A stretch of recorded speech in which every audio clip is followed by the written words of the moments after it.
जय शंकर की। आइए आज हम चर्चा करते हैं हमारे ऋषि मनीषियों के द्वारा जो पूजा कर्म कांड से संबंधित वैज्ञानिक सोच और शोध थी उन बिंदुओं पर। आप जब भी किसी आचार्य के द्वारा पूजा करवाते हैं या स्वयं आप पूजा करते हैं तो उस समय पहला बिंदु जो है वो यही आता है कि स्नात्वा, स्नान कर कर शुद्ध शरीर के अंगों की शुद्धिता परम आवश्यक है। स्नान के माध्यम से आप नई स्फूर्ति ताजगी प्राप्त करते हैं। तो सर्वप्रथम पूजा करने के लिए आवश्यक है कि आप स्नान करें। देखने में आया है कि जब भी कोई पूजा यज्ञ की आयोजना हो तो चाहे वो विषय को न जानता हो, लेकिन उस व्यक्ति की ये अभिलाषा अवश्य रहती है कि अगर आचार्य आप कहें तो मैं स्नान कर लूं, तो निसंदेह उसने सतोगुण धारण किया है और पहले बिंदु के अनुसार स्नान करना भी चाहिए। तो पूजा यज्ञ जब भी आयोजित हो, आप कर रहे हो, तो वैज्ञानिक शोध है, सोच है कि आप स्नान करके शुद्ध सूती वस्त्र धारण करें और उन सूती वस्त्रों को धारण करने से आपकी जो बलता है, आपकी जो आयुष्यता है, आपकी जो मेधा है, वो वृद्धि को प्राप्त होती है। जुवा सुवासा परिवीत आगात सौश्रियान भवति जायमान है कि ये जो यज्ञोत्सव के रूप में यज्ञ के जो वस्त्र हैं, पूजा से संबंधित जो वस्त्र, उपवस्त्र, अधोवस्त्र और उत्तरीय वस्त्र आप धारण करने वाले हैं, उनसे एक अलग ही प्रकार की अलौकिक दिव्यता और ऊर्जा संचरण आपको प्राप्त होगा। तो शुद्ध सूती वस्त्र पहन के पूर्वाभिमुख या उत्तराभिमुख बैठना चाहिए। दूसरा बिंदु आता है कि आप जब पूजा यज्ञ करने के लिए बैठते हैं तो उस समय आप कोई कुशासन का प्रयोग करें, या तो कुश के आसन पर बैठें या ऊर्ण आसन पर। ऊर्ण वस्त्र जो होता है, ऊनी आसन जो होता है, उसको नीचे बिछौना बना करके उस पर आरूढ़ होना चाहिए, उस पर बैठना चाहिए। अब बाईं और दाईं साइड आपकी जो है, आपके बाईं साइड में और आपके दाहिनी साइड में आपको क्या क्या चीज़ें रखनी है, ये निर्देशात्मक जो स्वरूप है उस पर हम चर्चा करें कि आपके बाईं ओर घंटा, धूप और घृत का दीपक, आप जो टाली जिसे घंटा कहते हैं और धूप जिससे आप दीपक आरती करेंगे वो, और साक्षी के रूप में आपने जो घृत का दीपक प्रज्वलन किया है वो आपके बाईं साइड आना चाहिए। आपकी दाहिनी ओर शंख को रखें, जलपात्र रखें, पूजा की समस्त सामग्री रखें और उसके बाद में सर्वप्रथम आपको शारीरिक बलिष्ठता के लिए प्राणायाम की आवश्यकता होगी। आपको प्राणायाम करना चाहिए। पांचवा बिंदु है ये कि आप प्राणायाम करें। अपने इष्ट देव के, अपने गुरु के द्वारा प्राप्त जो गुरु मंत्र है उसके द्वारा या फिर गायत्री मंत्र के द्वारा आप अपनी ऊर्जा को बढ़ाएं। पूजा यज्ञ की विधि है वो विधिवत प्रारंभ होती है कि सर्वप्रथम एक कर्म पात्र का निर्माण करें। उसमें हो सके जहाँ तक शुद्ध जल भरा होना चाहिए, तीर्थों का जल हो, नदियों का जल हो, अच्छे सरोवर का जल हो, बहुत ही ज़्यादा लाभान्वित करने वाला होता है। तो उस कर्म पात्र को जल से पूरित कर करके उसमें गंगे च यमुने चैव गोदावरी सरस्वती नर्मदे सिंधु कावेरी जलेस्मिन सन्निधिं कुरु इत्यादि मंत्रों के द्वारा सभी पवित्र नदियों का, तीर्थों का उसमें आवाहन करके और उस कर्म पात्र के जल से अपनी आत्मा को प्रोक्षण करें। तो आप जितने गहराई से इन बिंदुओं को देखेंगे कि आप स्नान करके बैठे हैं, शुद्ध सूती वस्त्र आपने धारण किया है, आप पूरब और उत्तर की तरफ मुंह करके बैठे हैं, आपने पूर्णासन या कुशासन का प्रयोग किया है, आप अपने बाईं और दाहिनी साइड में अलग अलग पूजा उपचारों को रख कर करके उनका प्रयोग करेंगे। आपने प्राणायाम किया है, आपने गायत्री मंत्र, गुरु मंत्र, इष्ट मंत्र को स्मरण किया है और कर्म पात्र में तीर्थों का आवाहन किया है, अपनी आत्मा का आपने प्रोक्षण किया है। अब आपको आचमन करना चाहिए। ओम केशवाय नमः, ओम माधवाय नमः, ओम नारायणाय नमः। तो ये जो आचमन की पद्धति है, भगवान केशव, माधव और नारायण के संपुटित मंत्र के द्वारा आपने आचमन किया, आपकी शारीरिक शुद्धि और विशिष्ट बन जाती है, आप में और दिव्यता प्राप्त हो जाती है और आपका इन सब क्रियाओं के द्वारा अगर शरीर में कहीं भी शुष्कता आपको प्राप्त हुई हो तो उसमें संबल मिलता है आचमन के माध्यम से। अब आचमन किया है तो स्वभावतः आपको हस्त प्रक्षालन करना पड़ेगा। हस्त प्रक्षालनम ये पूजा की एक विशिष्ट परंपरा है, क्योंकि अभी जैसे कोरोना जैसी महामारी में बार बार सैनिटाइज करने की बात, बार बार हाथ धोने की बात आ रही है। तो आचमन किया आपने, अपने शरीर में अपना ही हाथ आप मुख तक लेके गए हैं, तो इसे अवशिष्टता में प्राप्त होने के कारण आपने जूठा हो गया है। इस भावना के कारण से हस्त प्रक्षालन, कितनी वैज्ञानिक सोच और शोध है उन आचार्यों की, उन ऋषियों की, मनीषियों की, उन गुरुओं की, उन पूर्वजों की। अब कुशा की पवित्री बनाई जाती है और पवित्री धारण किया करने के स्वरूप से उस त्रिकुश की पवित्री को तर्जनी और अनामिका में धारण किया जाता है। पवित्रेस्थो वैष्णव्यो सवितुर्वः प्रसव उत्पुनान क्षिद्रेण पवित्रेण सूर्यस्य रश्मिभिः तस्य ते पवित्र पते पवित्र पूतस्य जत काम है पुने तच्छकेयमय। सूर्य की रश्मि से, सूर्य से रश्मि भी तस्य ते पवित्र पते, वो कुशा पवित्र थी, सूर्य की रश्मियों से वो और ज़्यादा पवित्र होकर करके आप में सूर्य की किरणों का ही संप्रवाहन होने वाला है। आप सूर्य से सीधे संपर्क में आ गए हैं उन पवित्रियों को पहनने से। अब दुर्वा या कुशा के माध्यम से आप जो कर्म पात्र का जल है उससे सारी सामग्री का और अपने शरीर का प्रोक्षण करते हैं।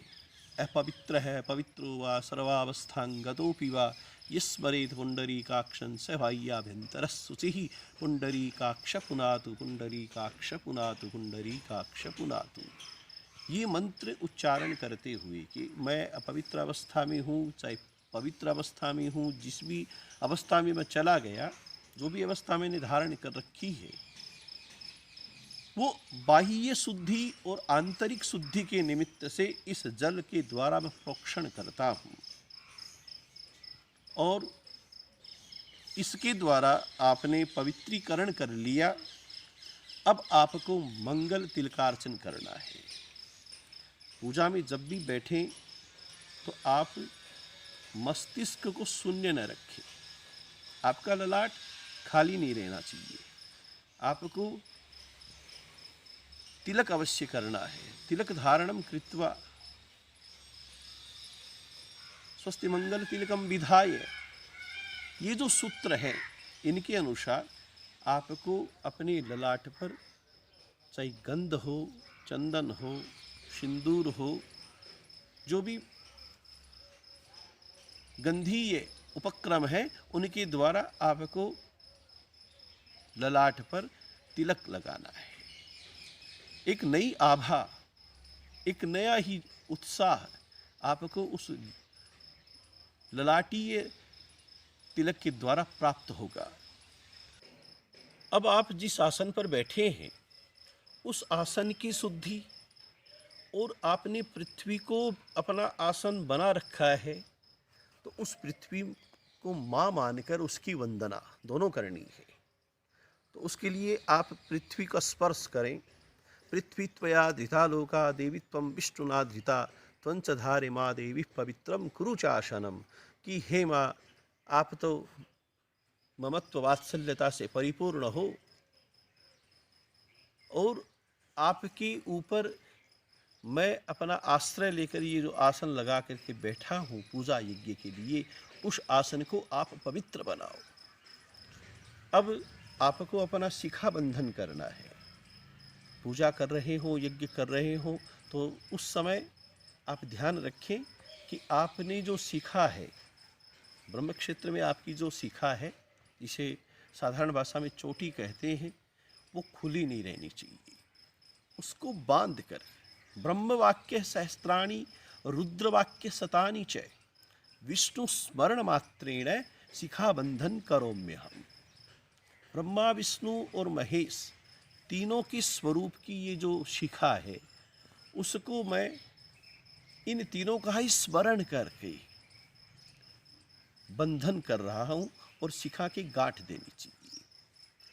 अब 14वां जो बिंदु है वो आता है भूतोपसारणम, कि आप जहाँ बैठे हो सकता है आप सात्विक क्रिया करने के लिए जो ही उद्यत हो, अभिलाषी हो, तैयारी कर रहे हो, उस समय कोई दूषित या तामसिक वृत्ति आप पर आक्रमण करे तो आप उसके लिए पीली सरसों एक ऐसा धान है कि उस पीली सरसों में भगवान विष्णु का वास है, और विष्णु की वास होने के कारण से निसंदेह जो आसुरी वृत्ति आप पर आक्रमण करने वाली है, उस पीली सरसों के माध्यम से वहाँ से चली जाएगी। अपसरपंतु ते भूता ये भूता भूमि संस्थिता ये भूता विघ्न कर्तास्ते नश्यन्तु शिवाख्यया अपक्रमन्तु भूतानि पिशाचा सर्वतो दिशम सर्वेषाम विरोधेन पूजा कर्म समारभे। उस पीली सरसों को आपने चारों तरफ सब दिशाओं को इंगित करते हुए अपने आसन के चारों तरफ प्रदक्षिण क्रम से अगर छोड़ा है तो निसंदेह आप पर कोई आसुरी वृत्ति है वो अब प्रहार नहीं कर पाएगी, क्योंकि ये भूता विघ्न कर्तास्ते ते नश्यन्तु शिवाख्यया। भगवान शिव की आज्ञा है कि जो विष्णु स्वरूप पीली सरसों को चारों तरफ प्रदक्षिण क्रम से छोड़ देंगे पूजा यज्ञ के समय, तो उसमें आप राक्षस लोगों कोई भी विघ्न उपस्थित नहीं कर पाओगे।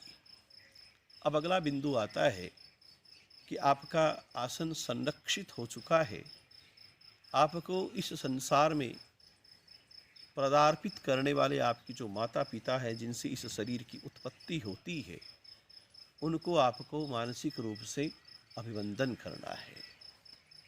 माता पिता को अभिवंदन करें, गुरु को नमस्कार करें, गुरु का स्मरण करें। गुरुर्ब्रह्मा गुरुर्विष्णु गुरुर्देवो महेश्वर गुरु साक्षात परब्रह्म तस्मै श्री गुरुवे नमः। वो गुरु नहीं है, वो ब्रह्मा विष्णु महेश्वर त्रिदेव स्वरूप है।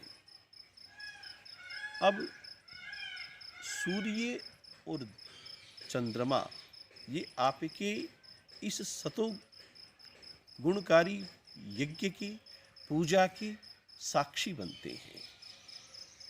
तो आपको सूर्य को नमस्कार करना चाहिए। सप्तास्वरथमारूढ़ं प्रचंडम कश्यपात्मजं श्वेतपद्मधरं देवं तम सूर्यं प्रणमाम्यहम्। भगवान आदिकर दिवाकर जो है उनको प्रणाम करें, सूर्य को प्रणाम करें। वो पहले साक्षी हैं, वो आपकी गवाही देंगे कि आपने ये कार्य फलादीन किया था। दूसरे साक्षी बनते चंद्रमा। चंद्रमा के पर्याय है दीपक। और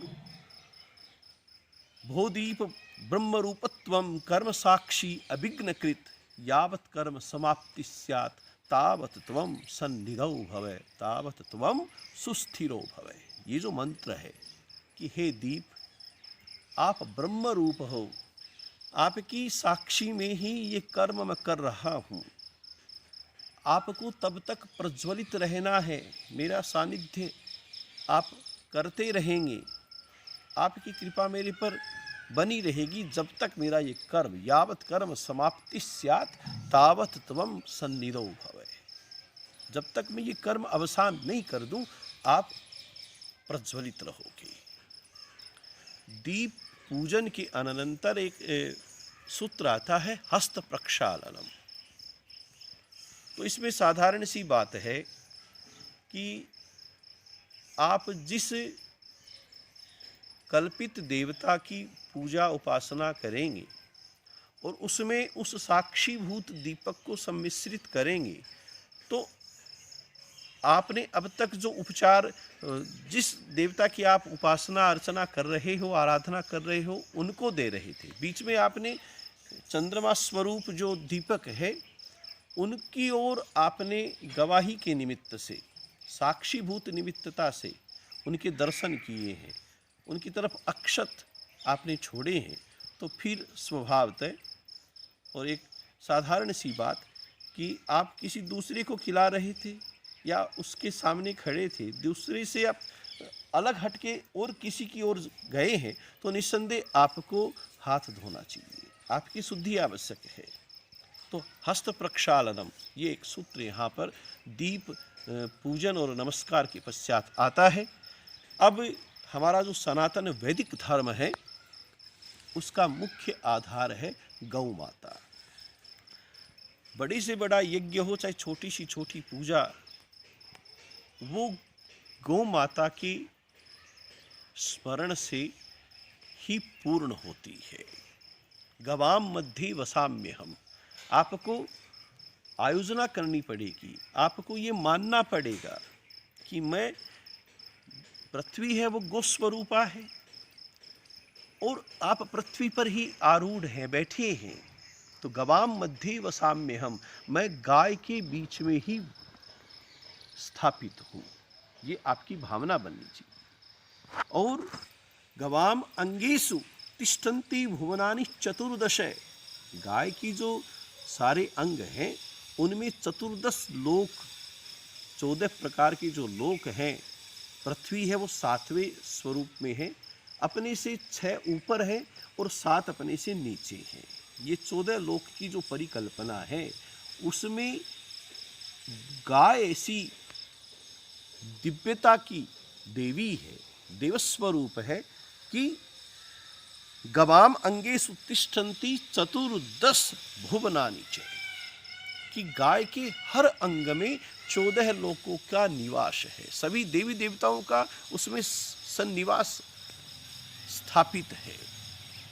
गाय के लिए वेद कहता है माता रुद्राणाम, दुहिता वसूनाम, स्वसा आदित्यानाम, अमृतस्य नाभि, कि 33 जो देवता हैं, 12 आदित्य, 11 रुद्र, 8 वसु और